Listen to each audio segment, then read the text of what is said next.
धर्मेंद्र प्रधान यह भारत के शिक्षा मंत्री है और ये ऐसे शिक्षा मंत्री है जो देश में बार बार पेपर लीक हो रहा है, लेकिन इस पे कुछ नहीं बोलते हैं। कोई बस बोले कि पेपर लीक नहीं हुआ है या अफवाह है। कम से कम अफवाह में हम ना जाए। कभी बोले कि जांच चल रही है, कभी बोले कि व्यवस्था में चूक हो गया है। मतलब कुल मिलाकर ये शिक्षा मंत्री है, लेकिन शिक्षा मंत्री जैसा कार्य नहीं करते हैं। इस देश में लाखों छात्रों के जीवन के साथ खिलवाड़ हो रहा है। इस देश में एजुकेशन सिस्टम को मजाक बनाकर रख दिया गया है। और इसी वीडियो में धर्मेंद्र प्रधान जी से सवाल करेंगे और उनके सवाल का कुछ जवाब भी देंगे, जो क्या क्या बयान दिए हैं। और इसी वीडियो में अच्छे तरह से एक्सपोज भी किया हूँ, तो वीडियो को लास्ट तक जरूर से देखिएगा। भारत में 10 साल में 89 पेपर लीक हो चुका है और अभी 2026 में नीट का पेपर लीक हुआ है ना। इस पे शिक्षा मंत्री जी क्या कर रहे हैं कि व्यवस्था में चूक हो गया है। कैसे चूक हो गया है यह बताइए तो। मतलब लाखों छात्र के जीवन के साथ खिलवाड़ रहा है। एक बयान में कहते हैं कि एनटीए पर भरोसा करिए। अरे जब निगरानी की कमी में एनटीए सीधा जिम्मेदार है, और जब बार बार पेपर लीक हो रहा है तो सिस्टम को समय रहते फुट प्रूफ ना बना पाना या प्रशासन की बड़ी कमी और विफलता है। अरे जब सीबीआई जांच में पाया गया कि कई मामलों में पेपर लीक की जड़ है, एनटीए के अंदरूनी और प्रश्न पत्र तैयार करने वाले पैनल तक फैली होती है, तो एनटीए पर कोई कैसे भरोसा कर ले, यह बताइए। दूसरा बयान में कहते हैं कि पत्रकार और मीडिया की मदद चाहिए। इसमें पत्रकार और मीडिया क्या करे, यह बताइए। पत्रकार मीडिया परीक्षा सेंटर पर जाकर लाठी लेकर चौकीदार का पहरा दे। अरे जब पेपर अंदर से ही लीक हो जा रहा है तो अंदर की सुरक्षा बढ़ाइए ना। आप कह रहे हैं कि समाज को साथ देना होगा, समाज क्या करे यह बताइए। समाज अपने बच्चों को कोचिंग फीस दे, समाज अपने बच्चों को सेंटर पर आने जाने का खर्चा दे, समाज अपने बच्चों को पूरा एजुकेशन का खर्चा उठाए। क्या करे समाज, जितने तो कुछ कर रही है। समाज क्या करे, अपना कलेजा निकाल कर आपको दे दे। आप शिक्षा मंत्री है, आपकी जिम्मेदारी बनती है कि पेपर कैसे कराए। इसके बावजूद भी पेपर लीक हो जा रहा है। आप करें कि मुझे पता है कि कौन जिला में सलवार माफिया घूम रहा है, तो उनको अभी तक सजा क्यों नहीं दिया गया, उनको अभी तक जेल में क्यों नहीं डाला गया।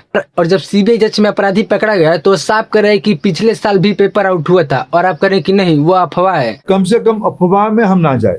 आप लोग तनाव पैदा मत कीजिए। अरे तनाव तो आप पैदा कर रहे हैं ना। मतलब वो आदमी झूठ बोल रहा है और आप सच बोल रहे हैं। आप कह रहे हैं कि नीट पेपर 2026 में जो अपराधी गिरफ्तार हुए हैं उनको सजा मिलेगी। कैसी सजा? अभी तक भारत में इतना पेपर लीक हुआ है ना, उन अपराधियों को आपने अभी तक क्या सजा दिया है, ये अभी बता देते। मेरा मानना है कि जो लाखों छात्र का भविष्य बेचकर उन्हें आत्महत्या करने पर मजबूर करते हैं, ऐसे अपराधियों को सीधे फांसी क्यों नहीं दी जाती है। यहाँ लाखों छात्र की जिंदगी दाव पर लगी है, छात्र आत्महत्या कर रहे हैं, इसका कोई मोह नहीं। आप इन सब पर चुप है। आप कह रहे हैं कि एयरफोर्स के साथ पेपर सेंटर पर ले जाया जाएगा। अरे जब पेपर अंदर के लोग ही लीक कर रहे हैं तो आप अंदर की सुरक्षा बढ़ाइए ना। आप भारत का हर सुरक्षा बल इस्तेमाल कीजिए, लेकिन पेपर लीक नहीं होनी चाहिए। छात्र के जीवन के साथ खिलवाड़ नहीं होना चाहिए।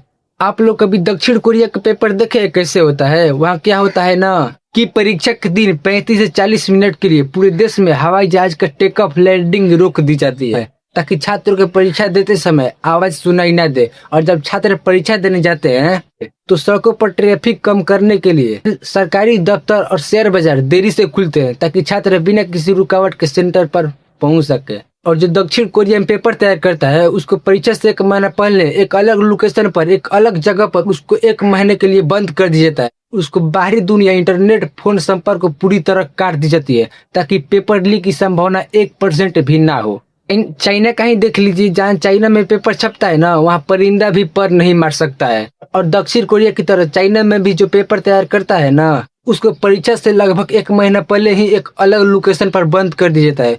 और यहाँ तक उसको यह भी पता नहीं होता कि दुनिया में क्या चल रहा है। और जहाँ उस रूम में वो आदमी बंद रहता है ना, वो परिवार से भी वहाँ नहीं मिल सकता है। और एक आप है धर्मेंद्र प्रधान जी, देश का एक पेपर अच्छे से नहीं करा पा रहे हैं। आप कह रहे हैं कि सुरक्षा बढ़ाएंगे, तो आप यह भी कह दीजिए ना कि अगले वर्ष पेपर लीक नहीं होगा। इसकी गारंटी मैं लेता हूँ। आप देश का एक परीक्षा अच्छे से नहीं करा पा रहे हैं तो कह दीजिए कि भैया मेरे से शिक्षा मंत्री का कार्य नहीं होगा, मैं इस्तीफा देता हूँ।